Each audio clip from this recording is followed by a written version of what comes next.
రాయలసీమ సాగునీటి సాధన సమితి అధ్యక్షులు బొత్స దశరథరామిరెడ్డి ఆధ్వర్యంలో సమితి కార్యవర్గ సభ్యులు జిల్లాకు నూతనంగా కలెక్టర్గా బాధ్యతలు చేపట్టిన రాజకుమారిని మర్యాదపూర్వకంగా కలిసి పుష్పగుచ్చంతో అభినందనలు తెలిపారు.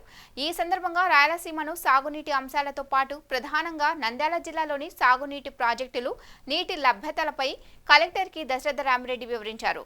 గోరుగల్లు రిజర్వాయర్ ప్రమాదపు అంచులలో ఉందని, జిల్లాలో అత్యంత పురాతనమైన కేసీ కెనాల్ ఆయకట్టుకు ఏ రోజు వరకు నీటిని అందిస్తారో చెప్పలేని పరిస్థితి ఉండడంతో ఏ పంటలు వేసుకోవాలో తెలియక మనోవేదనతో రైతులు వ్యవసాయం కొనసాగిస్తున్నారని కలెక్టర్కు వివరించారు. సాగునీటి జిల్లా సాగునీటి వనరులు, ప్రాజెక్టుల గురించి కలెక్టర్ దశరథరామిరెడ్డితో చర్చించారు. ఈ సందర్భంగా తాను రచించిన నీటి అవగాహనే రాయలసీమకు రక్ష పుస్తకాన్ని కలెక్టర్కి అందజేశారు.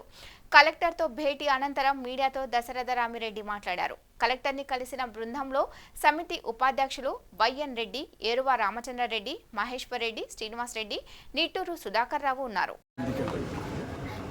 బొజ్జ దశరథరామిరెడ్డి, అధ్యక్షుడు రాయలసీమ సాగునీటి సాధన సమితి. నూతనంగా నంద్యాల జిల్లాకు కలెక్టర్గా వచ్చిన వారికి స్వాగతం పలకడానికి ఒక కర్టెసీ కాల్గా ఈరోజు ఇక్కడికి వచ్చాం. కలెక్టర్ గారు రాయలసీమ సాగునీటి సాధన సమితి మెంబర్స్ అక్కడ పిలుచుకొని అక్కడ జరుగుతున్న రివ్యూ మీటింగ్లో కూడా ఇరిగేషన్ సంబంధించిన అంశాలు కొన్ని అడిగి తెలుసుకున్నారు. రాయలసీమ సంబంధించిన అంశాలతో కూడిన పుస్తకాన్ని కూడా నీటి అవగాహన రాయలసీమకు రక్ష అనే పుస్తకాన్ని కలెక్టర్ గారికి ఇవ్వడం జరిగింది. వారు ఆ పుస్తకాన్ని చదివిన తర్వాత రాయలసీమ అంశాలను కొంచెం అర్థం చేసుకున్న తర్వాత తప్పకుండా టైం ఇస్తాను, మనం డిస్కస్ చేసుకుందాం అని చెప్పారు. మౌలికంగా ఆమెకు 2 విషయాలు అయితే ఈరోజు చెప్పాం. ఆంధ్రప్రదేశ్లో రాయలసీమకు సాగునీటిలో ఎంత అన్యాయం జరిగిందన్నదాన్ని ప్రముఖంగా తెలుపుతూనే ఇక్కడున్న ప్రాజెక్టులో గోరుకల్లు రిజర్వాయర్కు జరిగిన అన్యాయం గురించి వివరించడం జరిగింది. కానీ అక్కడ రివ్యూ మీటింగ్ జరుగుతున్నందువల్ల మనం మరొకసారి చాలా సుదీర్ఘంగా దీని గురించి మాట్లాడుకుందాం అని చెప్పి టైం ఇచ్చారు. చాలా మంచి వాతావరణం జరిగింది. మాకు చాలా సంతోషంగా ఉంది.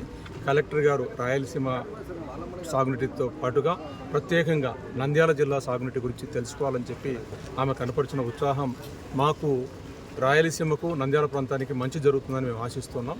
మేము తప్పకుండా ఆమె పిలుపు కోసం ఎదురు చూస్తూ ఉంటాం. రాగానే మేము వచ్చేసి మిగిలిన విషయాలు కూడా ఎక్స్ప్లెయిన్ చేస్తూ ఇక్కడ జరగవలసిన నిర్మాణాలు, ఇక్కడ ఉన్న హక్కులను చేసుకోవడం గురించి తప్పకుండా మాట్లాడుకుంటూ అంత మంచి జరుగుతుందని చెప్పి మేము ఆశిస్తున్నాం.